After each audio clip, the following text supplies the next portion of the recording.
तेजी गुरुनगर।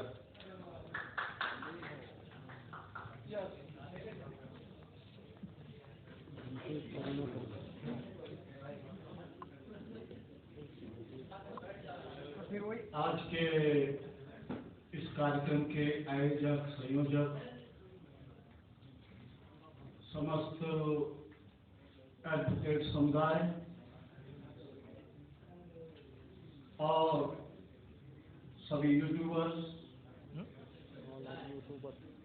और तमाम जो श्रोतागण हैं, मेरे से पहले कई वक्ताओं ने अपना अपना वक्तव्य दिया और बाबा साहब के बारे में, व्यक्तिगत बारे में, social freedom, religious freedom, choice freedom, ये सब इस मुल्क में मुझे ऐसा लगता है कि संभव नहीं है। बाबा साहब डॉक्टर अम्बेडकर ने जब 26 नवंबर 1949 को संविधान बनाकर दिया और 26 जनवरी 1950 को जब संविधान लागू हुआ, इम्प्लीमेंट हुआ, बाबा साहब डॉक्टर अम्बेडकर एक कोने में बैठकर रो रहे थे। इसी 26 पुराने रोड पर उनके जो शिष्य थे, उनके जो सेवक थे, वक्तों ने पूछा, बाबा साहब आपने कितना बड़ा काम किया है और आप रो रहे हैं? आपने तो लोगों को हजारों साल की गुलामी की दास्ता की बेड़ियों को आपने काट दिया। जो यहाँ का आर्टिकल नंबर 13 है, 14 है, 15 है, 16 है, और यहाँ के दलित शोषित पीड़ित, जो यहाँ के ओबीसी और बीसी और शेड्यूल कास्ट और शेड्यूल कास्ट के लोग हैं, उनके लिए वो आर्टिकल नंबर 14 और 15 और 16 एक वरदान है। लेकिन बाबा साहब डॉक्टर अम्बेडकर ने कहा, रत्तू तुमको पता नहीं है कि देश मनुवादियों का देश है और मैं संविधान ऐसे व्यक्तियों के हाथ में सौंप रहा हूं जो लोग इस संविधान को कभी इम्प्लीमेंट नहीं करेंगे। जिस देश का राष्ट्रपति राजेंद्र प्रसाद राष्ट्रपति बनने पर 101 ब्राह्मणों के पैर धोता हो और उस पैर धोने की गंदगी का आत्मा लेता हो और वो अहोभागी समझता हो, लोहिया जी ने इस पर बहुत कटाक्ष किया। लोहिया जी ने कहा, कोई कल्पना नहीं की जा सकती कि यहाँ पर लोकतंत्र और डेमोक्रेसी जिंदा रहेगी, जमहूरियत यहाँ जिंदा रहेगी, आदमी का अधिकार जिंदा रहेगा। बाबा साहब डॉक्टर अम्बेडकर ने आज से पहले कह दिया था। आपको मालूम होना चाहिए वकीलों, इस देश का सबसे बड़ा पहला सदस्य इस देश का राष्ट्रपति होता है। मैं उस समय जगन्नाथपुरी में था और संविधान सम्मेलन में ब्रह्मा कुमारी के लोगों ने मुझे बौद्धों की तरफ से प्रतिनिधित्व करने के लिए बुलाया। राष्ट्रपति गए, लेकिन जगन्नाथपुरी के मंदिर में उन ब्राह्मणों ने, पुजारियों ने उनको अंदर नहीं घुसने दिया। ये वीडियो है, मैं झूठ नहीं बोल रहा हूं, यहाँ पे समझ अखबार में आया।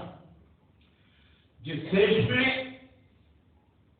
राष्ट्रपति को नहीं घुसने दिया जाता हो, डॉक्टर अम्बेडकर जैसे व्यक्ति को जो लंदन से और कोलंबिया से इतना बड़ा पढ़ाई करके आया हो, डॉक्टर अम्बेडकर बड़ौदा में बैठकर ये संकल्प लिया था कि मैं इस व्यवस्था को नेस्तनाबूद करूंगा। लेकिन यहाँ का फरियल और धैर्य ढांचा, यहाँ का जो फरियल और धैर्य ढांचा है, उसको बदलने के लिए आज से 2,500 वर्ष पहले बुद्ध आए, महावीर स्वामी जैन और गुरु नानक आए, चोखा मेरा आए, ज्योतिराव फुले आए, साहू जी महाराज आए, कबीर आए, रैदास आए, लेकिन वो ढांचा आज भी 5,000 वर्ष से वैसा का वैसा खड़ा हुआ।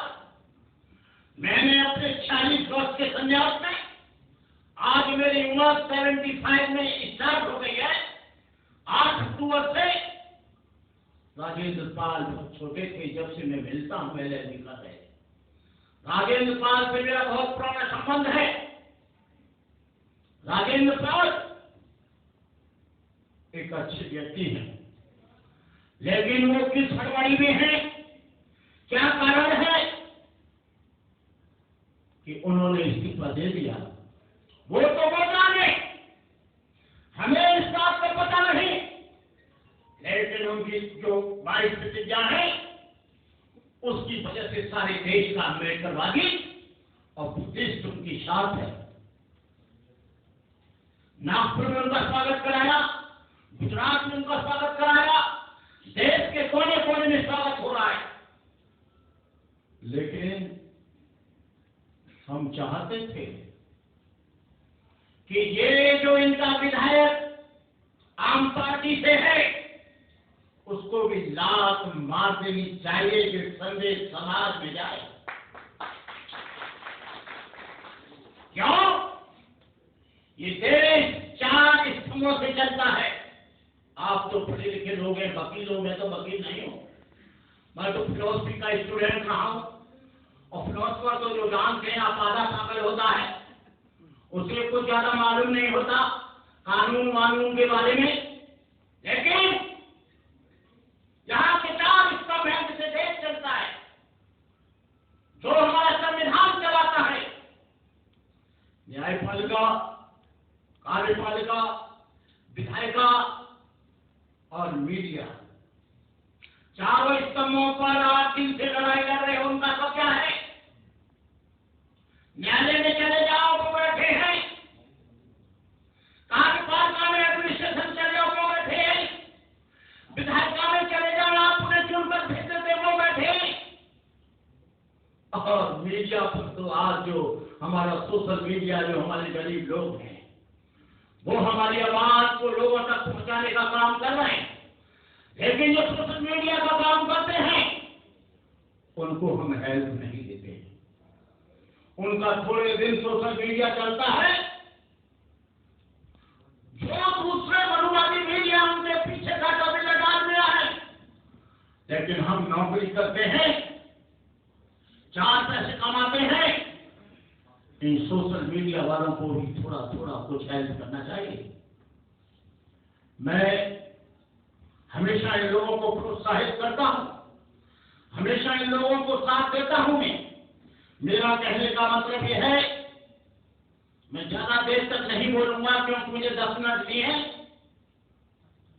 हम लोग, हमारा समाज 16 वाटर की बोतल है, खोला ढक्कन तो ऊपर तक फप से बाहर निकल गए, और थोड़े दिन तक बात सब शांत हो गया। एलेक्ट्रिसिटी है, चला, बिना लीडर के चला, बिना लीडर के चला, और सोशल मीडिया पर सारा आया। 12 बच्चे उसमें शहीद हुए, मारे गए 18 से 25 वर्ष के लोग।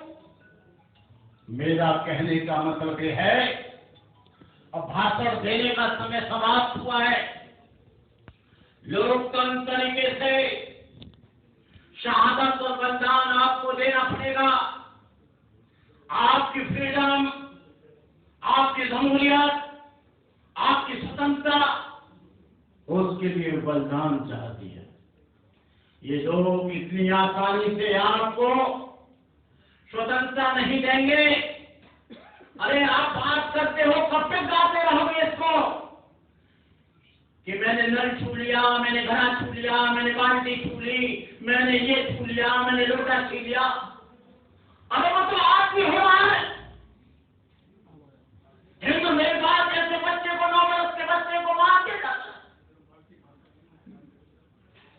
जितेंद्र जैसे व्यक्ति को मूर्ख रखाने पर खत्म कर दिया जाता है, घास करने पर आपको छंदने दिया जाता है,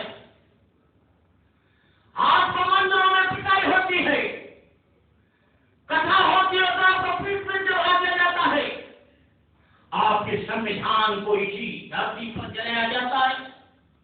खेत वाले पार्लियामेंट की बगल में जहां पर लोग बैठे हैं, 135 लोग पार्लियामेंट में, उनके कान पर चूड़े लगती है, रिजर्व सीट से आते हैं, लेकिन जो यहाँ का रिजर्व सीट का आदमी है, एसटी का आदमी है, एसटी का आदमी है,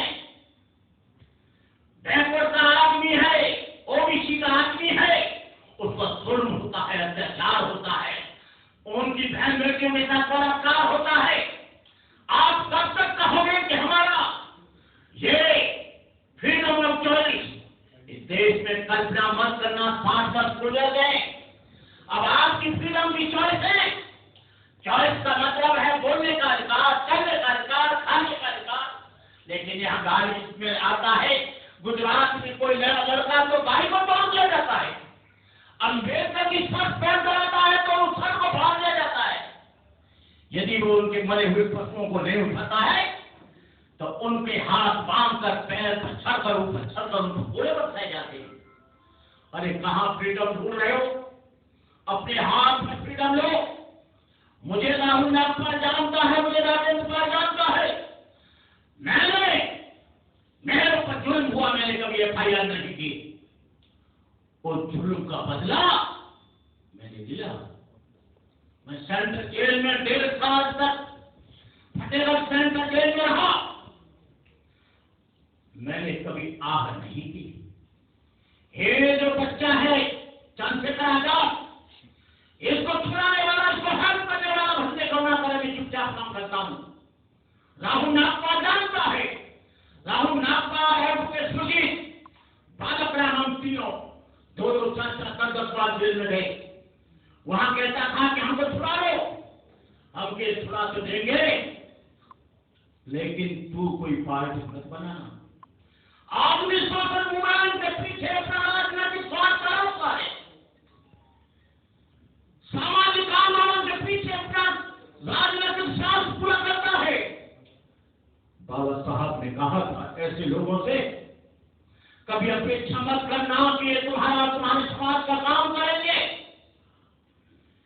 काशीराम कहते थे, हम जीते ना जीते, विधायक आए ना आए, राजनीति चले ना चले, लेकिन सामाजिक आंदोलन निरंतर चलता रहना चाहिए।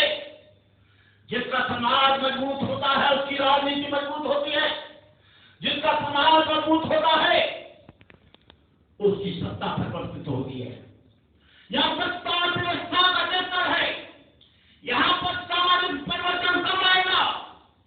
जब यहाँ पर सत्ता बदलेगी, और सत्ता को कौन बदलेंगे? आप लोग बदलेंगे।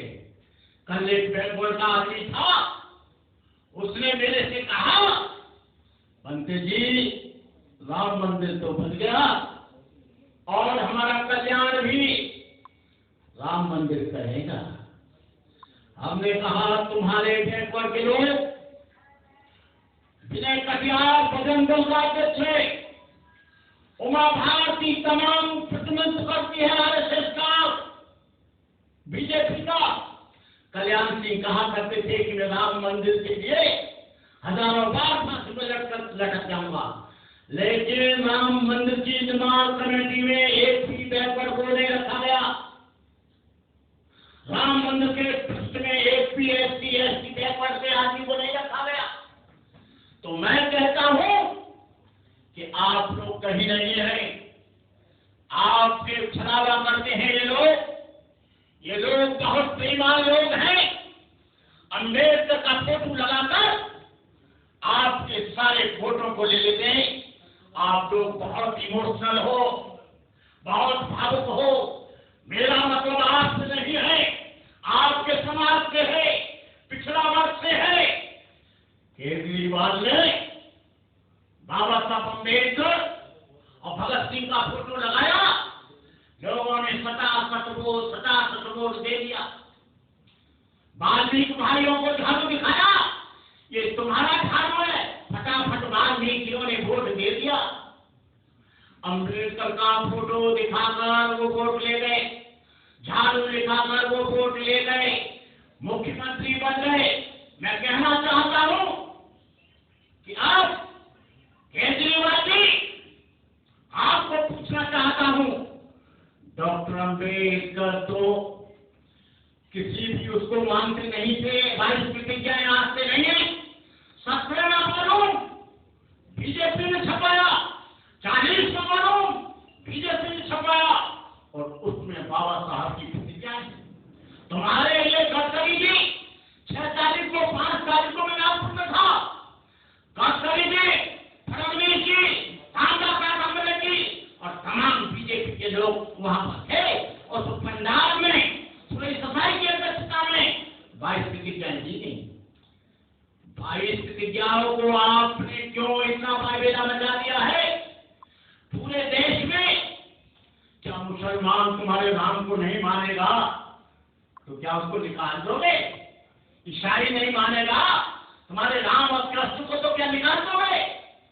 ये भारत के संविधान धर्मनिरपेक्ष देश है, और इस बात की गवाही देता है कि कोई भी आदमी किसी भी धर्म को मान सकता है, किसी भी विचारधारा को मान सकता है, किसी भी आइडियोलॉजी को मान सकता है, किसी भी फिलॉसफी को मान सकता है, किसी भी दर्शन को छोड़ सकता है, किसी भी दर्शन को अंगीकार कर सकता है। ये तुम्हारी बहुत जागीरदारी नहीं है कि संविधान को विपरीत का काम कर रहे हो, संविधान के आर्टिकलों को कुचल रहे हो, संविधान की धाराओं को कुचल रहे हो, आदमी के फ्रीडम, आदमी की जमहूरियत, आदमी का जो आपका सिद्धांत है उसको भी कुचल रहे हो। अरे 22 प्रतिज्ञाएं यदि राजेंद्र प्रसाद नहीं मानता है, और 22 प्रतिज्ञाएं राजेंद्र प्रसाद की नहीं है, 22 प्रतिज्ञाएं भंजे गौरव की नहीं है, 22 प्रतिज्ञाएं किसी और की नहीं है, ये पूरी सत्य डॉक्टर बाबा साहब अम्बेडकर की 14 अक्टूबर 1956 की है।